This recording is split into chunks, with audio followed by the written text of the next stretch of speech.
Hey everybody, welcome to the Chris Gunther Show. Thank you guys so much for watching. Two things, like and share this video. I would greatly appreciate it. Also, if you have not seen my last interview with Miss Jessica Morales or episode 3 of The City, I need y'all to check that out, all right? The more that you check it out, the more my ratings go up, et cetera, et cetera. But anyway, today I'm honored to be sitting beside Miss Eartha. How are you doing? Fine. How are you doing? Good. First of all, thank you for taking this time out with me. Greatly appreciate you. You're welcome. So how's everything been like for you? Because I think the last time I seen you was actually this past weekend at the domestic violence event. Yes, so it's been great. I've been doing events with Brittany Yes. of Bees Boutique, and where we are, Bees Boutique. And we just had our domestic violence peak table talk, and it was a packed house. We had to get more chairs. Yes, it was. So that conversation was really, I learned a lot, and I didn't think that I was going to learn that much. I didn't think there was much that I needed to know. And I think that it allowed women and men to really have the opportunity to just kind of express some hate, some inner pain that they needed to release. Yeah, I learned a lot from there too, you know, because I had no idea that domestic violence was as serious as it is. You know, from the outside looking in, if somebody is beating on you or verbally abusing you, you would just tell them, just leave. Right. But it's not always that easy. It's not always that easy. I think that's the biggest thing that I learned is, you know, outside people kind of looking into this. Sometimes all you can do is just be, and it's doing a lot, like just kind of letting them vent to you, because that could be slowly building their strength. And sometimes them leaving is dangerous. There have been women and sometimes men who have lost their lives when they did try to leave. Yeah, like I was, you know, sitting in the back, and because I was out here covering it, and some of the stories that I heard, you know, from somebody making dinner for their husband, or a wife making dinner for her husband and then throws it at her, and just so much stuff was going on. In your opinion, how effective is it that we even have those like conversations about domestic violence? I think it's very, very impactful, because when we're around those tables, when you're like, if that's happening to you in your silo, you think that it's okay, like it's normal, you know, this kind of happens, this is just my life. But when you start to open up and you say, oh, she's going through that, oh, he's going through that, oh, you went through that, this is not normal. This is a collective dysfunction. And if we don't talk about it, if we don't address it, then we'll have more women, and we'll have more women who continuously die or, you know, are severely, you know, mentally and emotionally damaged because of it. It's totally not normal at all. Not normal at all. So what made you and Britt decide to team up to pretty much not only produce the domestic violence events, but just to produce things around here in general?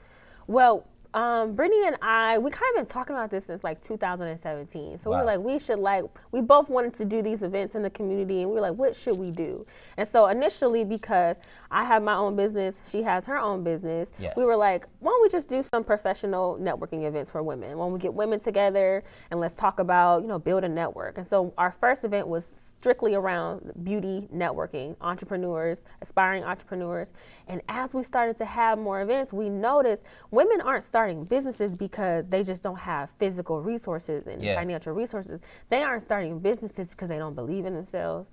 They're depressed, they have anxiety, they're in dysfunctional interpersonal relationships, childhood trauma. And so we started to, they don't believe that they can. And so through these events, we've literally had women come up to us and say, like, because of this event, like, you changed my life. Like, I can do it. Whether that be professionally or whether that be personally, like, we have helped women develop confidence in themselves and build a network of other women that, you know, a sisterhood. Like, I've been through that, so I can help you. And it's, you know, we have that saying in the Black community, like, you know, don't talk about that in my house. Like, what goes on in my house stays in my house. But that is harboring so much dysfunction and trauma, and it's time for, we feel like it's time for women, and not only women, because we have events with men, it's time for just people in general to heal. And I think that will not happen until we continuously like have conversations like these. So you mentioned business. Exactly what business do you have? Because I believe your business is more on the content and the media side. Right. So I have, it's called ME Creative, and it's a content marketing and strategy and branding company. So what I do is, if there's an agency or some type of business, they want to communicate and connect with their target demographic, but they don't know what they need creative content to be able to do that.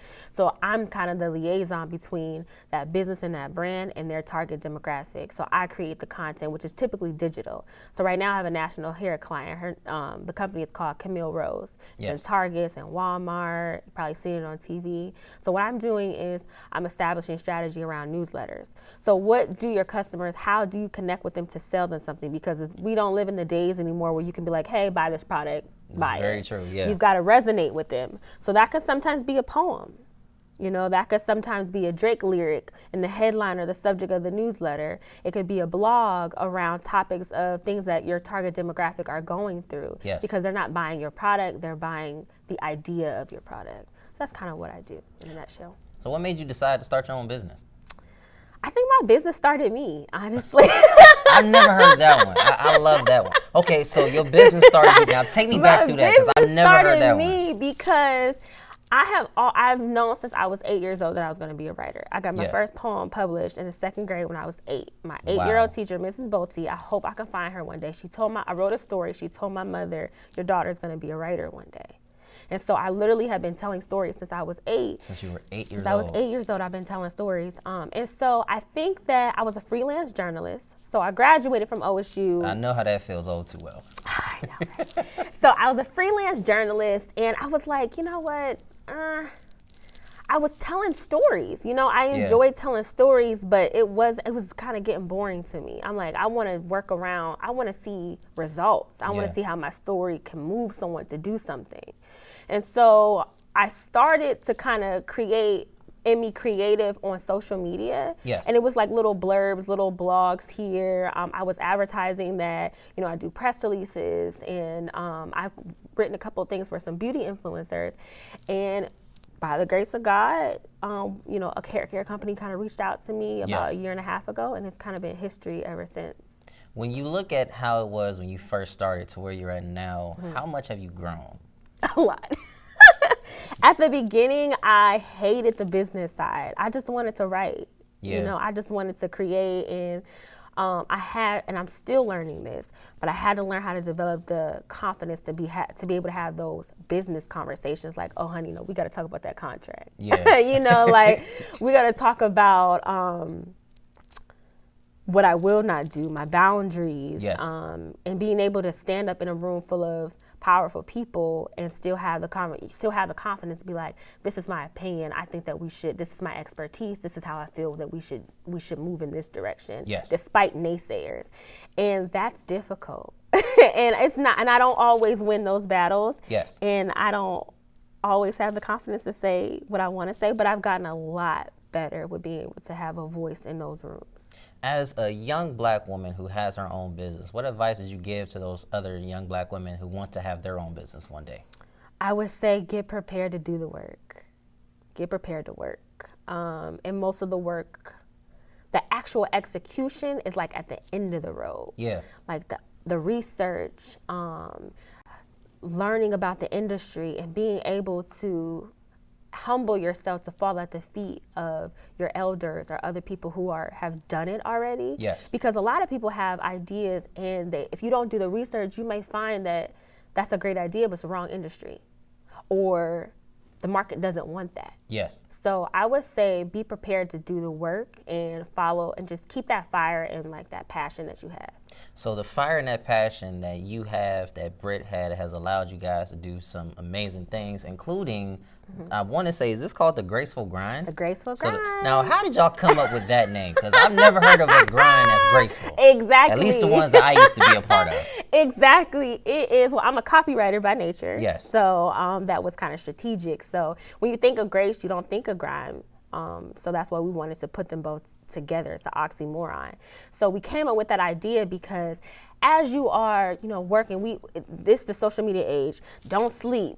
Grind it till you pass out. I had sleep when I die. Like, that's unhealthy. It really and is. It's not I've productive. actually went through that a few months ago. Right. Like, I learned, this whole stand up all hours of the night, it's not healthy. It's not healthy at all, really and it's preventable. And you can get, like, for me, because I need to work on my time management, and that's one of the things that we're going to be talking about. Yes. If you work on managing your time so that you have, just because you're grinding and you have career goals doesn't mean you don't have to spend time with your family. Yeah. Doesn't mean you don't have to spend time with your partner. And so being able to develop certain coping skills and develop some, you know, practical skills to be able to, when you're on the pursuit of your career goal, this is a marathon. Yes. And so if you want to make it to the end, you're going to have to take care of yourself through the process. And sometimes you're going to get into seasons where, you are depressed. Maybe your business isn't growing as fast as you want it to, and everyone around you seems like their business is growing. So you're going to develop anxiety. How do I show up in a room full of people who are smarter than me?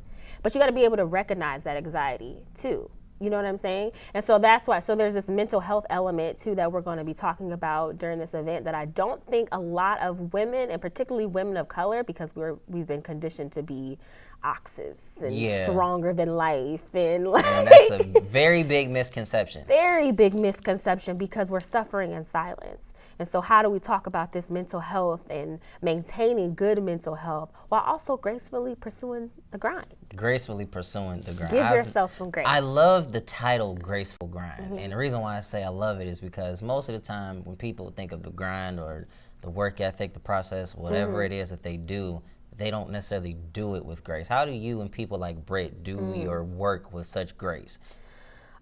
I think we've learned to celebrate the small wins. Yes. And to be able to stop and observe where we are now, where we were maybe a year ago or 6 months ago. Yes. And still stay focused on the future at the same time. So maybe we're not exactly where we want to be. And we are our biggest critic. But when you have someone like I have Brittany, she's like, well, Eartha, when we first started, you did this. Look how you handled it this way. And it's vice versa with her and I. It could be small things that you don't even notice that you've developed, or skills you developed along the way. So it's being able to kind of appreciate those small wins along the way. And, calm down a little bit and have some fun. Calm down a little bit and have some fun. I can't only speak for me. I struggle with that. I know, me too. I think the reason why I struggle with it is because I grew up on people like Kobe Bryant. Kobe was a tremendous workhorse. Right. And Kobe wouldn't really celebrate his steps. And I grew up watching all of his games and, researching his work ethic from a basketball standpoint. That's what I played for so long. So now that I'm not really playing, but, I'm doing things on the media side, I've always been that kind of person. I have to get better, got to keep working, et cetera, et cetera. But how do you and people like Britt celebrate your small steps? I think sometimes it's as simple as, girl, I saw you today and you were amazing. And moving on from that. You know, but to have that moment where like someone else saw you, because when we're thick in it and our like heads are down and we're working, you don't see progression. But I think it's small things like that. Looking back at things that I've accomplished. Yeah. I interviewed the late Dr. Maya Angelou when I was 21 years old. And that's something that is life-changing. Just to know that you interviewed one of the greatest human beings to ever grace the face of this earth. At 21. Yeah. And I gotta be able to look at that, not as to be boastful, but to be like, if I can do that, and I had the confidence to do that, then I can surely do this. Yeah. And I think one of the things that I love about people that can just go out there and do it is just exactly that, looking at where you came from and looking to where you're at now. At 21, you interviewed Dr. Maya Angelou, who is the greatest poet of all time. And now, looking at you owning your own business, owning your own content company, what's next for you? Gosh, I don't know. What I have noticed about myself is that I love leading. Yes. And when I say leading, like I love developing people's strengths and kind of watching from afar them help other people develop their strengths. So I feel like a leader develops more leaders. And that's kind of where, like doing these events, I've noticed that about myself, how I'm able to pick up on people's skills that they didn't know that they had, or push people and they didn't think that they could do it. So that's one thing. Another thing for me is I definitely want to do more copywriting work. Yes. And work more. I love advertising. I love marketing. I love to run campaigns, and I'm fascinated with human behavior and how something as simple as a video can make somebody cry. It can. Or make somebody go out and buy something. So I'm fascinated with that. So I would like to get more into that work. And honestly, I miss my first love, which is poetry. So I would like to do some more performances and maybe do a poem, like a poetry EP or something like that. A poetry EP.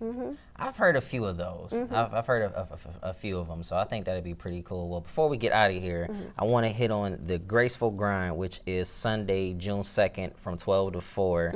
Now, I noticed you have some amazing people here on this lineup. You know, you have a dope panelist. I see a bunch of entrepreneurs. I see a bunch of innovators, mental health. We got lifestyle influencers. I see there is an owner of a Dazzle Me Parties. Now, I'm looking at all these pictures, and I'm like, I love it because it's great to see women empowering women. It's great to see everybody coming together.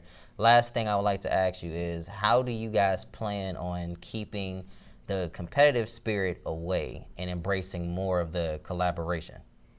I've learned that lions, they run in packs. Yeah. And I can do more with a group than I can by myself. Yes. And so I feel like when I'm a part of a team, as long as the mission and the goals are being executed, everyone wins because everyone has an expertise and everyone has a role. So I think that's how we kind of stay away from like cattiness and being super competitive, because we both win, because we both stay in our own lanes and we're like yin and yang. And our panelists, the people that we have on our at our events, you know, we've created a platform to empower them. Yes. And we created a lane for other people to learn from them. And so I think that's beautiful. That's beautiful in an area like this. It's also graceful, and that's why it's called the Graceful Grind. Well, nothing else needs to be asked. Before we get out of here, if somebody wanted to connect with you about maybe partnering up with your business, or maybe wanted you to do a freelance story and, you know, things of that nature, how could they do that? You could email me at Eartha, Eartha, Terrell, Terrell @gmail.com, or I'm on Facebook, but it's e.a.Terrell, Terrell. I'm on Facebook a lot. Yes. Well, nothing else needs to be asked. Miss Eartha, thank you so much for this time. Greatly appreciate. I love your nails too. I love these. If I could let the camera zoom in, I would, but I'm not going to do it. Anyway, well, make sure you guys get out to the Graceful Grind. It will be Sunday, June 2nd from 12 to 4. More information, actually contact Miss Eartha or contact the owner of Bees Boutique, Brittany. Thank you so much for allowing us to come in here. In the meantime, I'm going to make this announcement real quick. Like and share this video. I thought I was going to say something serious. Stop playing. In the meantime, I'm out of here. Eartha, ladies and gentlemen, Chris Gunther on the Chris Gunther Show. God bless. I'll see y'all next time. I'm out.